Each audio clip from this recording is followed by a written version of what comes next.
Media మిత్రులందరికీ నమస్కారం. ఈరోజు ఒక చిన్న విషయం గోపవరం పంచాయతీలోని ప్రజలందరికీ క్లారిటీ ఇవ్వదలుచుకున్నాను. గోపవరం పంచాయతీకి సంబంధించి 5 సంవత్సరాల పదవిని రాచమల్లన్న 2.5 సంవత్సరం రాఘవాకు, 2.5 సంవత్సరం కొండయ్యన్నకు ఇవ్వడం జరిగింది. అందులో భాగంగా రాఘవ 2.5 సంవత్సరం పదవి అయిపోయిన తర్వాత కొండయ్యన్నకు ఇవ్వడం జరిగింది. రాఘవతో రాజీనామా చేయించి అన్న ఏం తప్పు చేయలేదు, అన్న కొండయ్యన్నకు పదవి ఇచ్చినాడు. ఆయన దాదాపు 1.5 సంవత్సరం, 1 సంవత్సరం వరకు పదవి అనుభవించినాడు. అనుభవించిన తర్వాత గవర్నమెంట్ మారింది.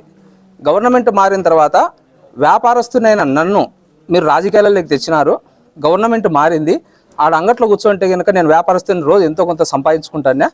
ఈరోజు నాకు ఆ సంపాదన లేదు. వీడు ఆఫీస్లో చూస్తే తెలుగుదేశం వల్ల పెత్తనం ఎక్కువైపోయింది, నాకు ఇబ్బందిగా ఉంది, నన్ను ఇబ్బంది పెట్టినారని నన్ను దేవిప్రసాద్ రెడ్డి సార్ అనడం వల్ల నేను దేవిప్రసాద్ రెడ్డి సార్ ఇద్దరం కలిసి కొండయ్యన్న డబ్బు 38 లక్షలకు సెటిల్ చేసినాం.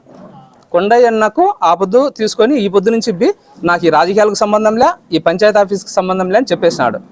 ఈ నుంచి మీరే పంచాయతీ ఆఫీస్ కానీ రాజకీయంగా చూసుకోండి, నేను వెళ్ళిపోతానని వెళ్ళిపోయినాడు. అట్లా డబ్బు తీసుకొని వెళ్ళిపోయిన వ్యక్తి మళ్ళీ పదవి ఎట్లా అడుగుతాడు? అతనికి పదవికి ఏం సంబంధం?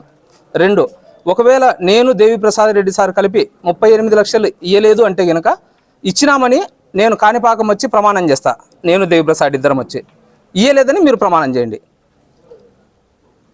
ఒకవేళ మీరు డబ్బు తీసుకునేది నిజమైతే కనుక మీకు హక్కు లేదు కదా. హక్కు లేనప్పుడు మళ్ళీ రాచమల్లన్నను ఎట్లా ప్రశ్నిస్తారు మీరు?